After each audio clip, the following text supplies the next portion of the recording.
يا مساء الحب والسعادة على الناس الحلوة بزيادة. لو أول مرة تشوفوني ياريت تشتركوا في القناة عشان تشوفوا كل حاجة حلوة أنا بعملها، ولايك وشير لو عجبكم الفيديو. النهاردة هنعمل حاجة مختلفة، هنعمل كيكة التايجر.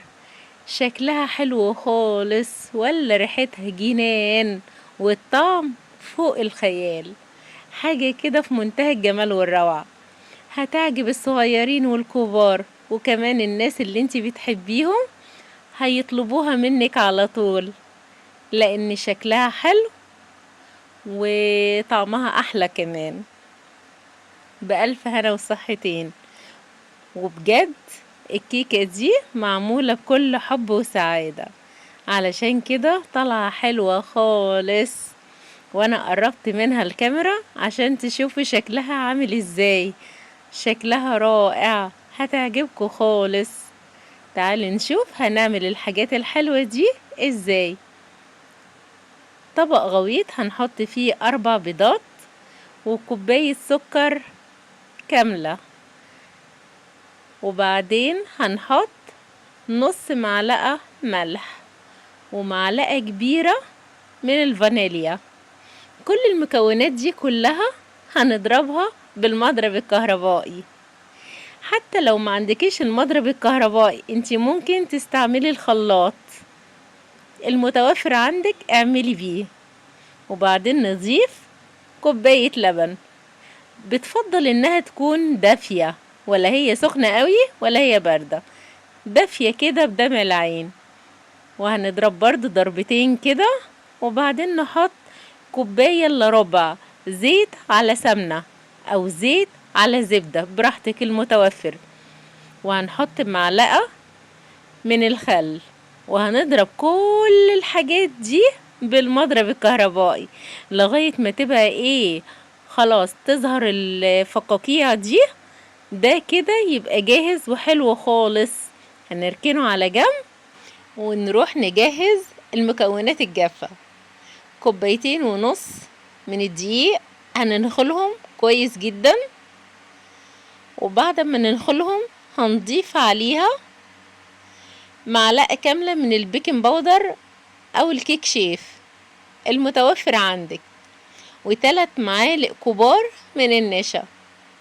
هنخلط المكونات دي مع بعضها وتبقى كده جاهزة اللي احنا نحط عليها المكونات السايلة.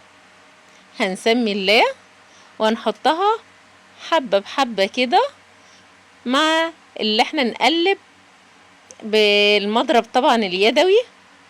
احنا خلاص ركننا المضرب الكهربائي على جنب، هنستخدم دلوقتي المضرب اليدوي.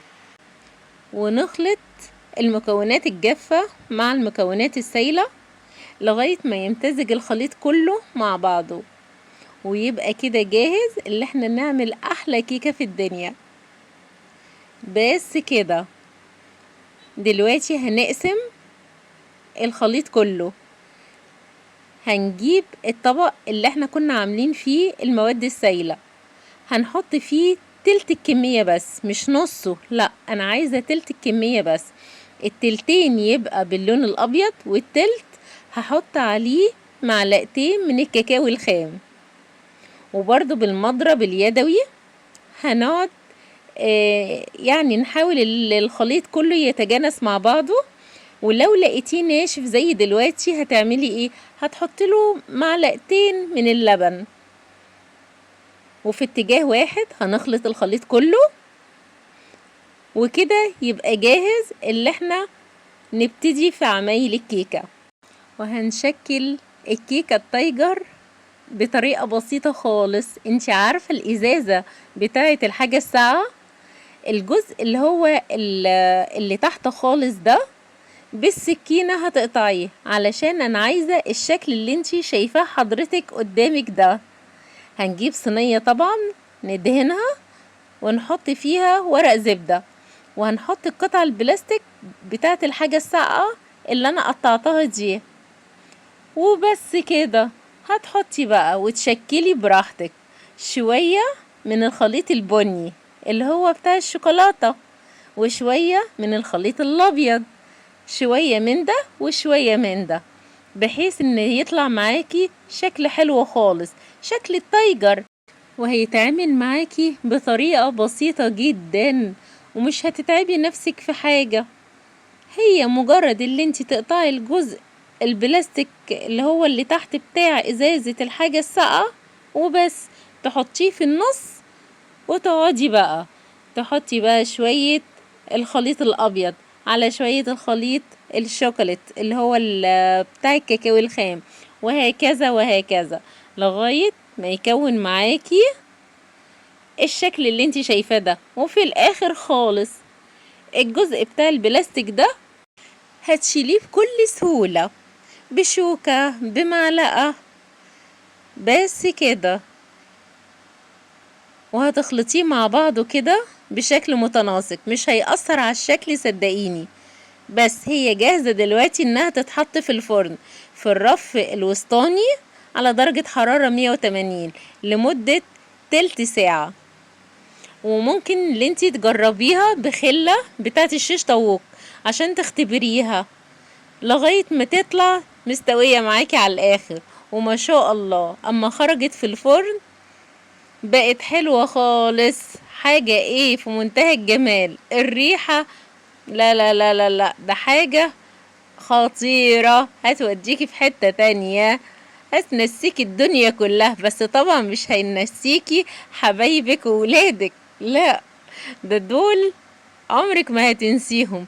ده انتي بتعملي كل الحاجات الحلوة دي علشان خاطرهم. ما شاء الله. بعد ما قطعتها، لا شايفين الشكل ولا الريحة خطيرة؟ انا مقربة الكاميرا علشان تشوفي شكل التايجر. لا حاجة في منتهى الجمال وبطريقة سهلة خالص. ممكن تاكليها كده من غير ما تزوقيها مثلا وتحطي عليها شوكولات. بس بصراحة انا عندي الاولاد وانا كمان يعني بحب عليها غرقانة شوكولاتة، بيضة بني، بصي اي حاجة شوكولاتة سايحة كده تحطي بقى وتزوقي بيها، لا وتتاكل بقى كده، لا حاجة خطيرة. بس اغرقيها شويتين كده علشان تبقى لذيذة وطعمة. ما شاء الله. لا ده الريحة طالعة بصراحة، يا ريتك كنتي معايا. الله. ممكن برضو زي ما انا قلتلك ممكن تاكليها سادة، وممكن تغرقيها زي ما انا مغرقاها كده وتاكليها بالشوكولات. وهدوق بقى وسمي الله. ما شاء الله. لا حاجة في منتهى الجمال والروعة، طعم جنان، لا لا لا، ولا الريحة خرافة. يا ريت يا ست الكل تعمليها لحبايبك، صدقيني مش هتبطلي اللي انتي تعمليها. بسم الله ما شاء الله، بألف هنا وصحتين. وإن شاء الله هسيبلك المقادير في صندوق الوصف، واستنوني مع طبخة جديدة وطريقة جديدة من مطبخ كوكي. مستنية تعليقاتكم اللي بتسعدني. بحبكم في الله.